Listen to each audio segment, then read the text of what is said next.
Whispers of Willow Creek. 911. What's your emergency? The voice on the other end was brisk, professional, a woman's voice, barely suppressing a tremor. I need an ambulance. Please? Willow Creek, house number that I can't breathe. Please hurry. The line crackled, then went dead. Sarah Chen exhaled, the scent of lavender calming her slightly. She surveyed her living room.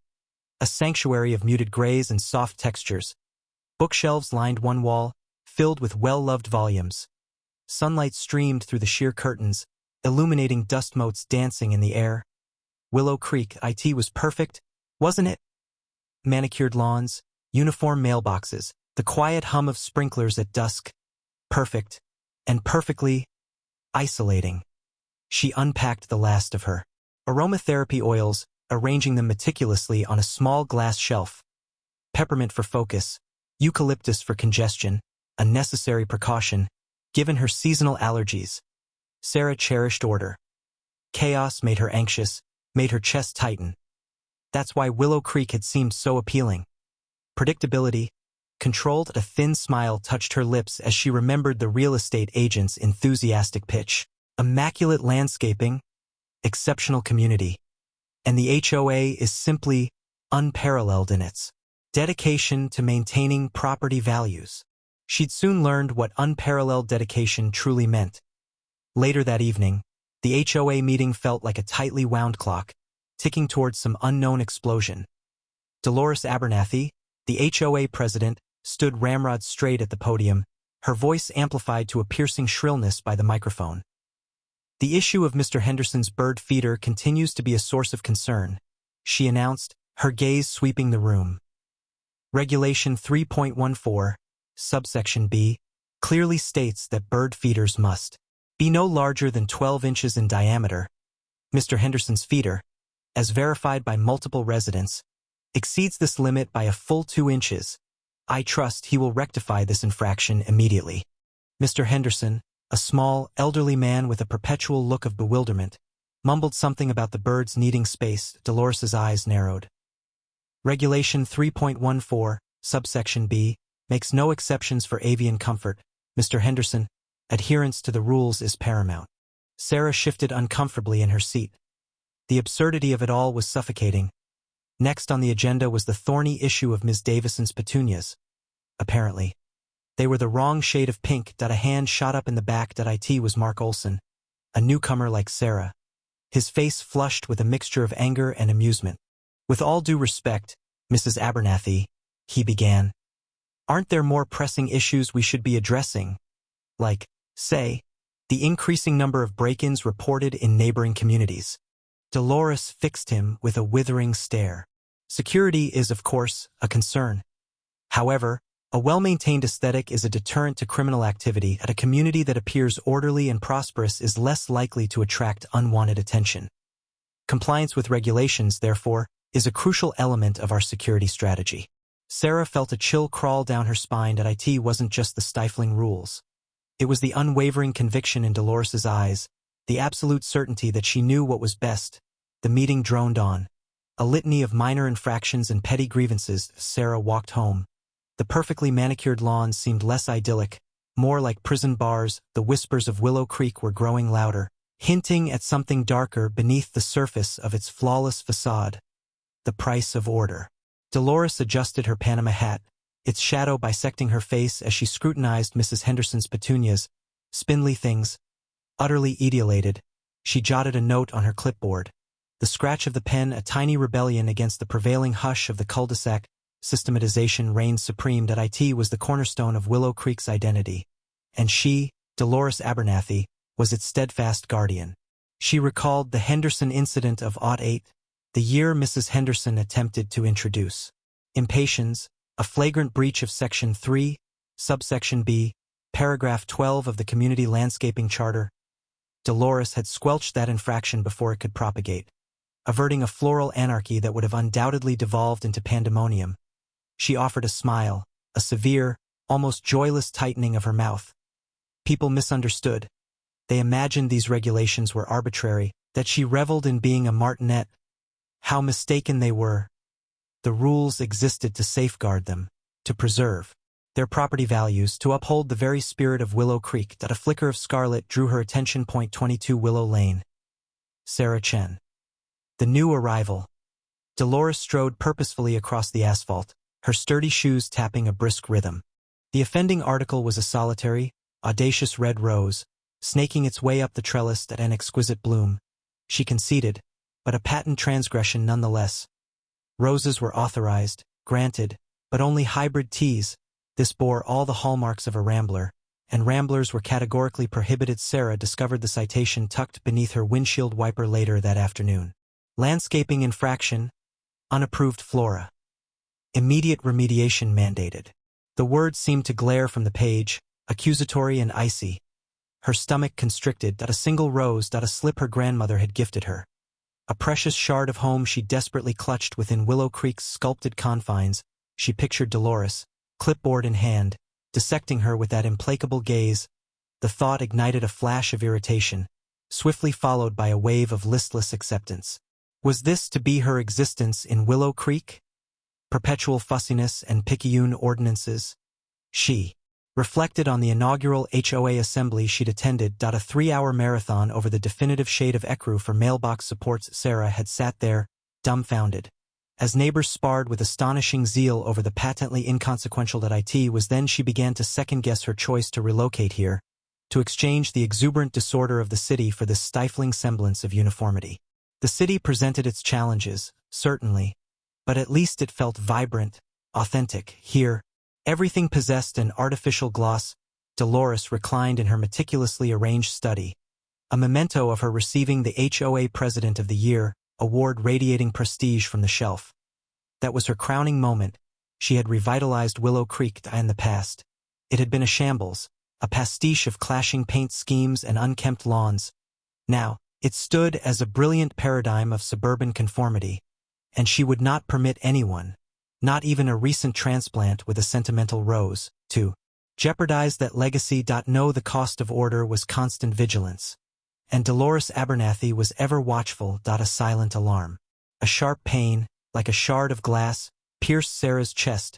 She straightened, hands instinctively flying to her sternum. The scent of freshly turned earth suddenly acrid in her nostrils. The rambler rose, its first delicate blush of pink against the stark white fence, mocked her. A tiny rebellion, she'd thought, a splash of defiant color in a landscape of enforced uniformity. Now, it felt like a lead weight dragging her down. The pain intensified, radiating outwards, stealing her breath. Her vision swam, the manicured lawns of Willow Creek blurring into a hazy green sea. She stumbled, reaching for the fence for support, her fingers brushing against the velvety petals of the rose. Then, darkness. Her fall triggered the medical alert pendant she always wore.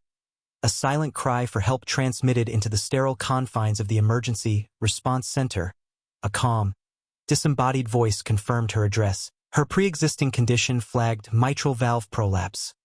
Within seconds, an ambulance was dispatched, sirens muted at first. A low thrum against the afternoon quiet. Dolores Abernathy, perched on her wicker swing, sipping iced tea and meticulously pruning her prize-winning azaleas, felt the vibration before she heard the siren. A prickle of unease, not concern, but irritation, crawled up her spine. She consulted her phone, its screen reflecting her severe expression. The Willow Creek Community app flashed an alert. Emergency vehicle approaching. She tapped the notification. Address: 14 Maplewood Lane. Sarah Chen's. Dolores frowned. What now? She hadn't seen any suspicious activity, no rogue contractors, no unapproved deliveries. Sarah Chen had been quiet lately, too quiet. After their little disagreement over the landscaping, had she finally caved and removed that eyesore of a rose? She set down her pruning shears with a decisive snap. This warranted investigation. It was her duty to ensure the tranquility of Willow Creek, and that included understanding the nature of any disruptions. She smoothed down her floral print dress, grabbed her oversized sunglasses, and marched towards her golf cart, parked neatly in her driveway. The muted wail of the siren grew louder as she navigated the perfectly paved streets, her grip tightening on the steering wheel. Rounding the corner onto Maplewood Lane, she saw it, the ambulance, Its flashing lights a garish intrusion on the pastel serenity. Two paramedics were already at Sarah's front door. There, faces grim, Dolores parked the golf cart directly in front of the ambulance, blocking its path. She adjusted her sunglasses, a steely glint in her eyes. "Just a moment," she called out, her voice sharp and commanding. "What seems to be the problem here?" "Gatekeeper." Dolores Abernathy plucked a dead leaf from a vibrant crimson azalea, the snip of her pruning shears echoing in the otherwise quiet afternoon. The shrill wail of a siren sliced through the tranquility, instantly curdling her ice to an ambulance. In her neighborhood? Unacceptable. She rose from her wicker swing, the gentle rocking ceasing abruptly as she marched toward the wrought iron gates that guarded Willow Creek estates from the riffraff of the outside world. By the time she reached the gatehouse, the ambulance was idling impatiently, its lights flashing, painting stripes of red and blue across the manicured lawns. Two paramedics. A young man with a nervous tremor in his hand and a woman whose face was etched with worry were leaning out the window. "We need to get through, ma'am, but we have a call at the Oakhaven residence." The woman's voice was tight with urgency. Dolores adjusted her floral print dress and peered at them over her spectacles. "And do you have the proper authorization to enter these premises?" she inquired, her voice saccharine sweet, but edged with steel. The young man, beads of sweat forming on his brow, stammered, "We're paramedics, ma'am. There's a medical emergency." Dolores tutade, a sound like air escaping a punctured tire. "Emergencies are all well and good, but protocol must be followed. Identification, please, and proof of authorization. I haven't received any advance notice of an ambulance visit." The woman slammed her fist on the dashboard. "We don't have time for this. It's a cardiac arrest. Every second counts." Dolores remained unmoved, a formidable obstacle in her sensible shoes. "Cardiac arrest? How dreadful. But I can't simply take your word for it, can I? We have standards to uphold in Willow Creek. Standards of security, standards of decorum." She reached into the gatehouse, retrieving her phone. "I'll just call the HOA board and confirm." The young paramedic groaned and ran a hand through his already disheveled hair. "Please, ma'am. We're begging you. Someone is dying." Dolores ignored him, already dialing. Her perfectly manicured thumb tapped impatiently against the phone screen as she waited for the call to connect.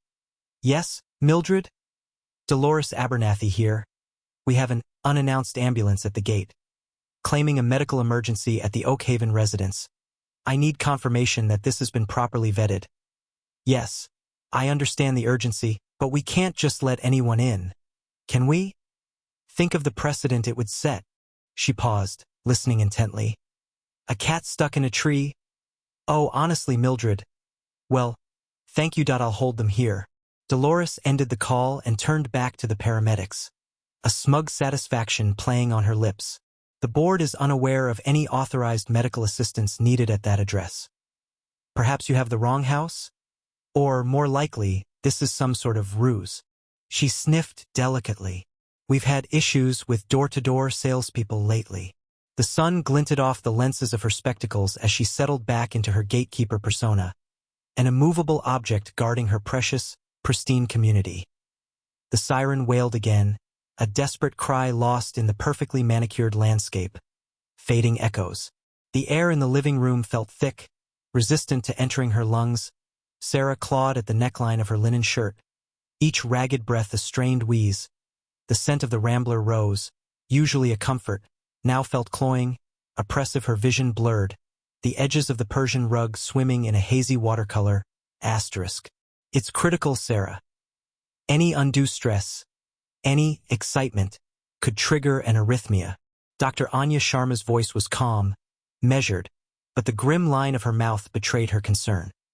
The EKG strip snaked across the desk, a jagged mountain range mirroring the chaos within Sarah's chest.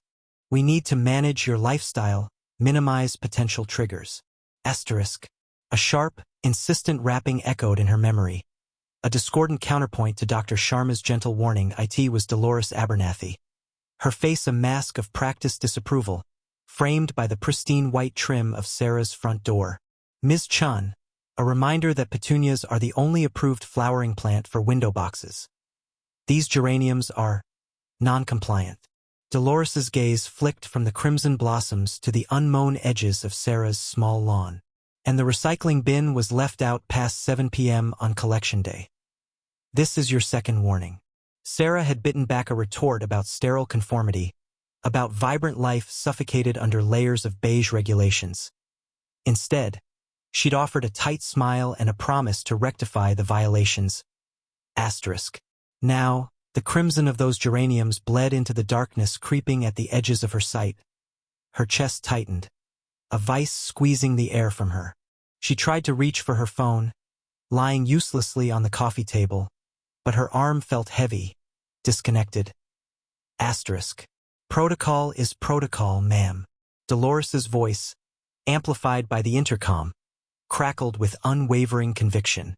We need a confirmed address, resident verification, and a signed waiver of liability before granting access to emergency vehicles. A man's voice, raw with urgency, argued back. She's having a heart attack. Every second counts. Dolores remained unmoved. I understand your concerns, sir, but we must adhere to the established procedures. Asterisk. Sarah's consciousness flickered, like a dying bulb. Images swirled. Dr. Sharma's concerned face, Dolores's pursed lips, the rambler rose, now a thorny monster choking the sunlight. At a single, desperate thought pierced the fog. It wasn't supposed to end like this. Not over a rose. Her hand slipped from her chest, landing with a soft thud on the plush rug. The room tilted, the scent of roses faded, and the world dissolved into a silent, consuming blackness. Lines drawn.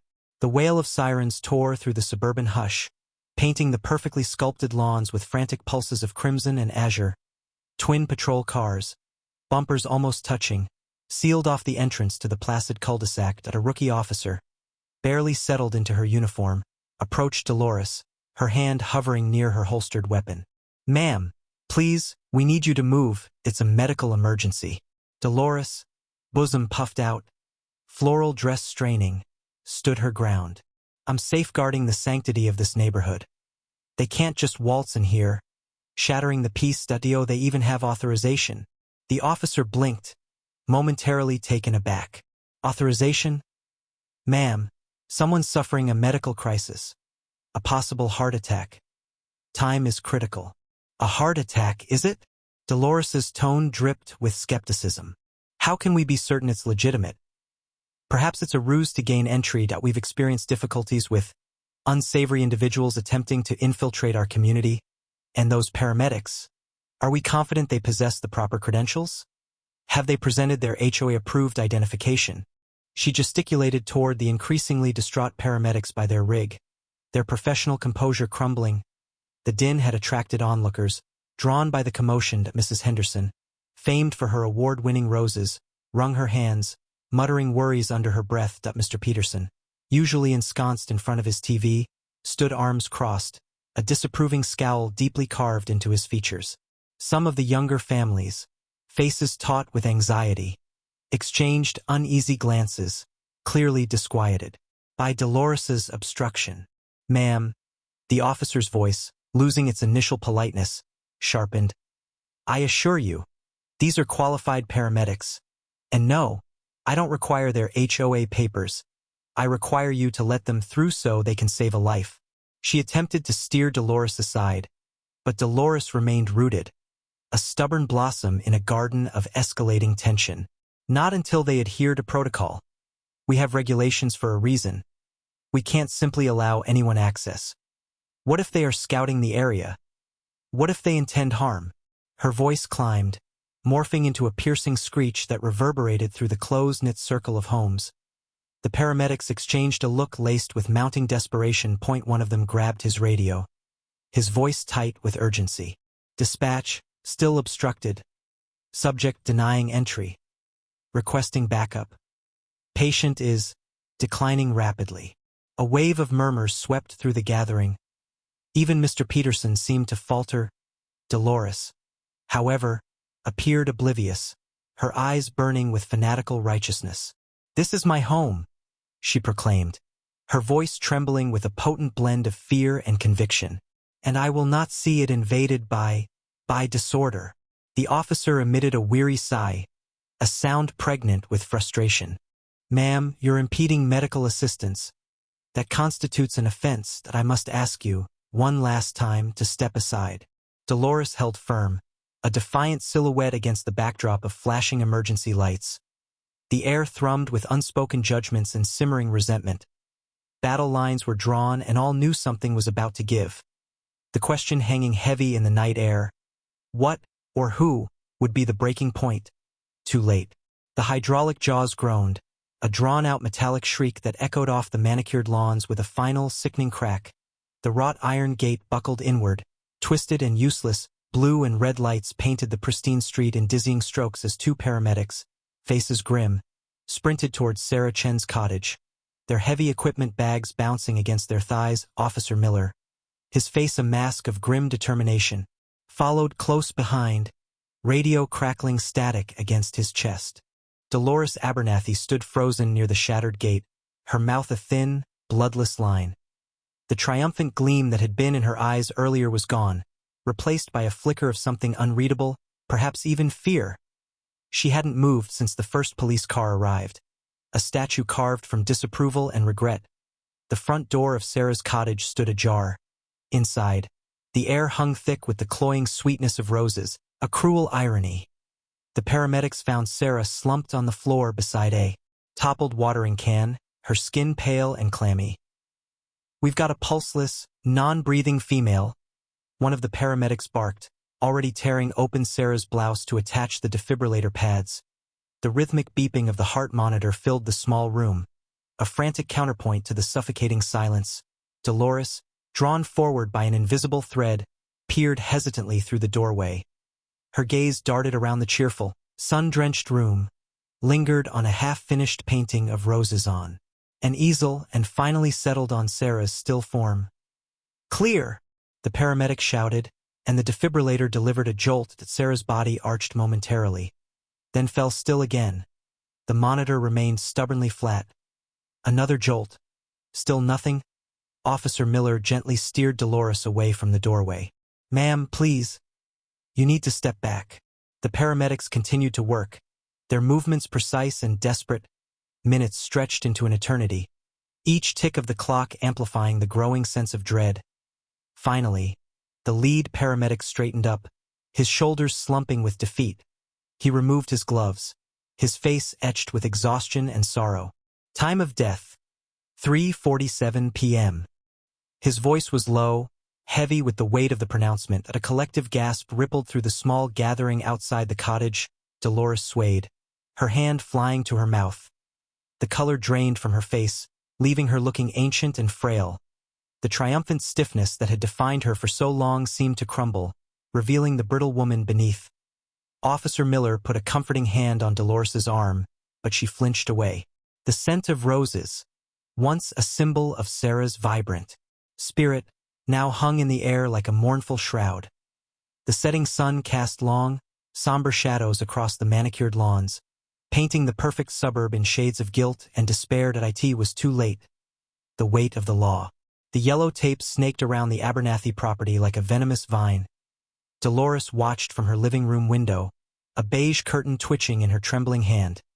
Uniformed officers moved with grim purpose, their voices low and clipped as they spoke into radios.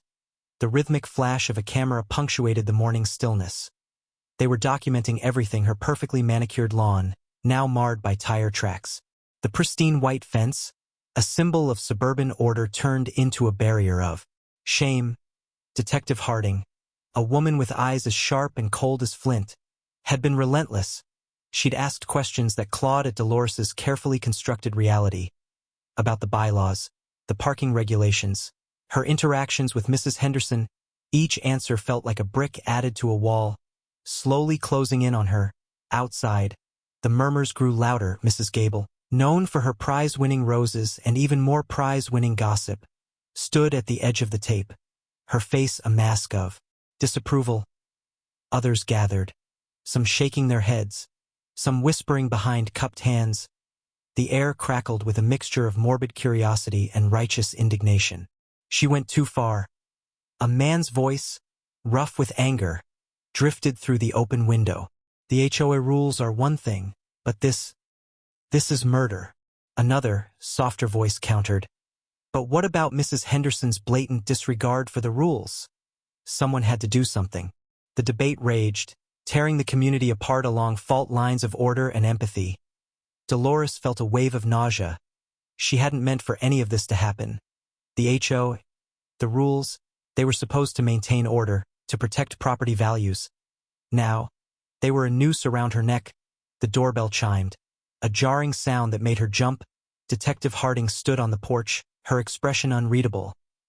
Mrs. Abernathy, I need you to come with me. The ride to the station was a blur of gray buildings and accusing glances. The fluorescent lights of the interrogation room hummed, casting long, distorted shadows.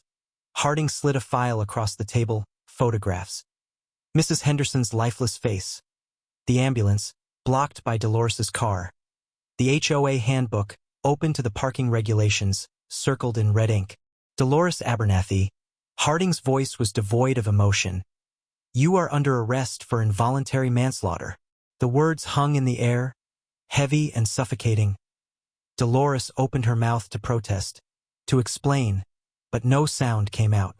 The weight of the law, of her actions, of the community's judgment, pressed down on her, crushing her beneath its immensity. Handcuffs clicked around her wrists, cold and unforgiving as she was led away. She caught a glimpse of her reflection in the polished metal of the door. A stranger stared back, her eyes wide with fear and a dawning realization of the magnitude of her mistake. Beyond the gate, the courtroom air hung thick and stale, a miasma of anxiety and hushed whispers. Dolores Abernathy sat rigidly, her floral dress a pathetic splash of color against the somber backdrop, the weight of the word guilty, still echoing in her ears, felt like a physical blow. Criminal negligence. It was a phrase that stripped her bare, exposing her actions, or rather, her inaction, under the harsh glare of the law. The prosecution had painted her as a heartless zealot, obsessed with rules to the point of inhumanity. They replayed the 911 call, Dolores' voice, strained and clipped, arguing with the dispatcher. They emphasized the minutes lost while paramedics waited at the gate, minutes that could have saved Sarah.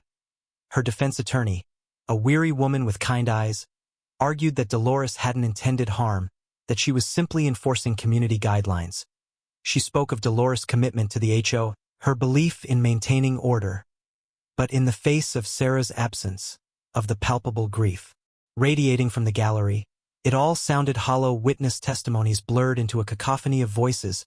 Some spoke of Dolores' unwavering dedication to the rules, others of her occasional acts of kindness, quickly overshadowed by her reputation for rigidity. The young paramedic, his face pale and drawn, recounted the frustration of being held back, the agonizing wait while Sarah's life ebbed away. The judge, a stern woman with eyes that missed nothing, delivered the sentence with quiet gravity. 2 years probation, community service at the local hospital, and mandatory anger management classes. As Dolores was led away, she glimpsed the faces in the gallery. Anger, pity, and a chilling indifference. She was an outcast, branded by her actions. The real transformation, however, was happening outside the courtroom walls. That Sarah's death had shaken the community to its core. The HO, facing a barrage of criticism and legal scrutiny, underwent a seismic shift. Emergency access protocols were rewritten, granting first responders immediate access to the community. The Resident Empowerment Committee was formed, designed to give homeowners a stronger voice in decision-making. The power of the HOA board was significantly curtailed, replaced by a system of checks and balances. A week after the trial, a memorial was held for Sarah in the community park. It wasn't organized by the HOA. Instead, it was a grassroots effort, a testament to the outpouring of love and grief. Residents planted a cherry blossom tree, its delicate pink flowers a symbol of hope and renewal. A plaque at its base read, "In loving memory of Sarah. May her spirit guide us towards compassion and understanding." The park, once meticulously manicured, was now filled with whimsical touches. Children's hand-painted stones lining the pathways, bird feeders overflowing with seeds, and a small free library stocked with books of poetry and inspiration. The spirit of Sarah, the woman who loved to garden and share stories, had finally blossomed within the community she called home. transforming it into a place where humanity triumphed over rigid rules. Dolores, performing her community service at the hospital, would hear whispers, see averted gazes. The weight of her actions would remain, a constant reminder of the devastating consequences of blind adherence to rules, a lesson etched in sorrow and ultimately in hope.